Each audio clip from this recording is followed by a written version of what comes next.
کہ self defence میں police نے کیا، پولیس یہ نہ کرتی تو کیا کرتی۔ پھر انہوں نے کہا کہ عمران خان کے بارے میں کل کاشف کے پروگرام میں کیا کامنٹ کیا کہ یہ عدالت تو جاتے نہیں ہیں اور ریلیاں کر رہے ہیں۔ تو کاشف واسی نے صحیح پوچھا، انہوں نے کہا کہ آپ کا کیا کام ہے اس بات سے کہ وہ عدالت جاتے ہیں یا نہیں جاتے اور ریلیاں کر رہے ہیں یا نہیں کر رہے؟ آپ نگران حکومت ہے، آپ نے الیکشن کرانے ہیں، آپ کا یہ کامنٹ کرنا بنتا نہیں ہے، لیکن وہ کامنٹ کر رہے ہیں عمران خان کے اوپر، پرسنل اٹیک کر رہے ہیں، پرسنل کامنٹ کر رہے ہیں، جس سے کہیں سے یہ تاثر نہیں جاتا کہ وہ غیر جانبدار ہیں۔ تو غیر جانبداری کا تاثر بری طرح سے جو ہے وہ فلاپ ہو گیا۔ پھر وہ کہتے ہیں کہ چونکہ سوال کیا گیا کہ جی عدالت نے تو آج آپ نے کل جو دفعہ 144 لگائی تھی، آج عدالت میں معاملہ گیا تو عدالت میں چھوڑنے، عدالت کے حکم دینے سے پہلے آپ نے دفعہ 144 اٹھا لی، پھر آپ نے یہ دفعہ کیوں اٹھائی اگر آپ نے کل لگائی تھی تو؟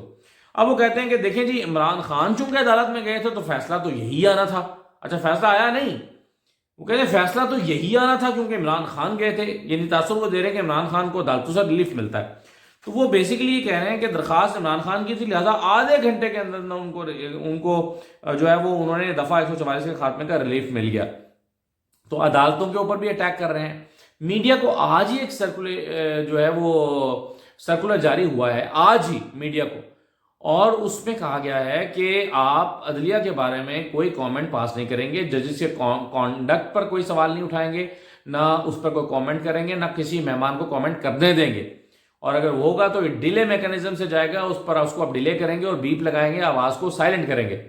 یہ آج ایک سرکولر جاری ہوا ہے پیمرا کی طرف سے تمام میڈیا کو، لیکن خود وزیر محترم جو ہیں وہ عدلیہ کے کانٹیکٹ پر سوال اٹھا رہے ہیں، عدلیہ کو جانبدار قرار دے رہے ہیں اور کہہ رہے ہیں کہ چونکہ عمران خان کی طرف سے درخواست گئی تھی تو ان کو آدھے گھنٹے کے اندر ریلیف تو ملنا ہی تھا۔ تو یہ ان کی طرف سے کہا گیا ہے۔ اچھا پھر، اور یہ چلا بھی ٹی وی پہ، حالانکہ ٹی وی پہ یہ چلنے پر پابندی ہے لیکن چلا، اور دیکھیے گا اس کے خلاف کوئی ایکشن بھی نہیں ہوگا کیونکہ نگران حکومت کے وزیر اطلاعات نے کیا ہے، انہی کی حکومت ہے، انہی کا پیمرا ہے، تو ان کے خلاف کوئی ایکشن بھی نہیں ہوگا۔ پھر وہ کہتے ہیں کہ آپ آرگومنٹس دیکھیں کہ راول پنڈی میں پی ایس ایل ہو رہا ہے، اس کی وجہ سے لاہور میں دفعہ 144 لگا دیے، اور بھائی کہاں P S L Rawal Pindi, کہاں لاہور میں دفعہ 144؟ تو دفعہ 144 کا نواز جی پی ایس ایل کی وجہ سے کر دیا گیا 7 دن کے لیے۔ تو بھائی جس دن میچ ہوگا اس دن آپ کر دیجیے گا، جس دن لاہور میں میچ ہی نہیں ہے اس دن آپ نے کیسے کر؟ تو آرگومنٹ آپ دیکھیں کیا کیا دیے جا رہے ہیں اور کیسے دیے جا رہے ہیں۔ اور پھر وہ کہتے ہیں کہ جو بھی شر پھیلائے گا اس کی ریلی کو روکا جائے گا۔ آپ بطور نگران وزیر خارجہ اور وزیر اطلاعات کیسے آپ کہہ رہے ہیں کہ جی یہ شر پھیلایا جا رہا ہے، اور وہ ریلی جو ابھی انعقاد پذیری نہیں ہوئی اس سے پہلے آپ نے فیصلہ کر لیا کہ شر پھیلا رہا ہے؟ تو یہ صرف وزیر اطلاعات کی بات نہیں ہے، وزیر اعلیٰ بھی انہی کے حامی ہیں، ظاہر ہے ان کی حکومت میں ہو رہا ہے۔ نگران وزارت اعلیٰ محسن نقوی صاحب کے پاس ہے، اور محسن نقوی صاحب کو بڑی تعریفیں کی تھی، وہ جو ایسے ہیں وہ تو ویسے ہیں، لیکن جس دن سے آئے ہیں غیر جانبداری کا تاثر جو ہے وہ پیدا نہیں کر سکے، اور جانبداری کا تاثر واضح ہو رہا ہے۔ اور انہی کے کابینہ کے یہ وزیر ہیں جو یہ باتیں کر رہے ہیں کہ جو شر پھیلائے گا اس کی ریلی کو ہم روکیں گے۔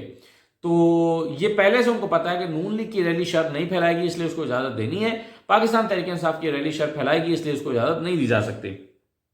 پھر وہ کہتے ہیں کہ ہنگامہ آرائی کے ذمہ دار پی ٹی اے والے ہیں، وہ اگر 24 گھنٹے پہلے عدالت چلے جاتے تو یہ نہ ہوتا۔ وہ کہتے ہیں آج گئے ہیں عدالت اور آج آپ نے دفعہ 144 ختم کرائی ہے، تو کل عدالت چلے جاتے، کل دفعہ 144 ختم کرا لیتے، تو پھر یہ نوبت نہ آتی، آپ ریلی کر لیتے۔ یعنی سبحان اللہ کیا آرگومنٹ ہے۔ وہ کہہ رہے ہیں کہ ہم نے دفعہ 144 لگائی، لیکن وہ دفعہ 144 جو ہے وہ ختم ہو سکتی تھی تحریک انصاف اگر چلی جاتی عدالت میں، یعنی عدالت سے جا کے ریلیف یہ دفعہ 144 ختم کر لیتے تو آج یہ ہنگامہ آرائی نہ ہوتی۔ سبحان اللہ کیا آرگومنٹ ہے۔ پھر وہ کہہ رہے ہیں کہ تحریک انصاف اپنے ورکرز کو ایندھن کے طور پر استعمال کر رہی ہے، اگین وہ پولیٹیکل کامنٹ پاس کر رہے ہیں، حالانکہ وہ نگران حکومت ہے اس کے وزیر ہیں۔ تو یہ جو ہے وہ گوگلی کے مالک عامر میر صاحب جو ہیں وہ یہ سارے آرگومنٹ پچھلے 24 گھنٹے میں دیتے نظر آئے ہیں۔ ان آرگومنٹ کی روشنی میں آپ صاف طریقے سے کہہ سکتے ہیں کہ وہ غیر جانبدار وزیر کہیں بھی دکھائی نہیں دیتے، اور اپنے چینل کے اوپر بھی وہ مسلسل ایسا کانٹینٹ ان کا پوسٹ ہو رہا ہے جو کہ صاف اینٹی عمران خان نظر آتا ہے، اور ظاہر ہے ان کا بیک گراؤنڈ سب جانتے ہیں کہ وہ اینٹی عمران خان ہے، تبھی تو اس حکومت کی، اس نگران وزیر اعلیٰ کے اور ان کی کابینہ جو بنائی گئی ہے اس پر اتنے سوال اٹھائے گئے تھے عمران خان کی طرف سے، تبھی تو کہا گیا تھا کہ یہ غیر جانبدار نہیں رہیں گے، یہ شفاف انتخابات نہیں کرا سکتے۔ آپ سوچیں اگر عامر میر صاحب کا یہ بیک گراؤنڈ ہے اور یہ وہ آج کر رہے ہیں، تو کیا کل کو الیکشن میں اثر انداز ہونے کے لیے اپنا اپنا جہاں جہاں وہ زور لگا سکتے ہوں گے نہیں لگائیں گے، جہاں جہاں وہ اثر انداز ہو سکتے ہوں گے نہیں کریں گے؟ عمران خان کی مخالفت چونکہ ان کے پیٹ کے اندر بستی ہے، تو کیا اس مخالفت کے اظہار کے لیے وہ جہاں ان کا داؤ لگے گا وہ نہیں لگا سکیں گے؟ تو یہ ہے وہ حکومت جس کے بارے میں قائم ہوتے ہی بہت سارے خدشات کا اظہار پی ٹی آئی کی طرف سے کیا گیا تھا۔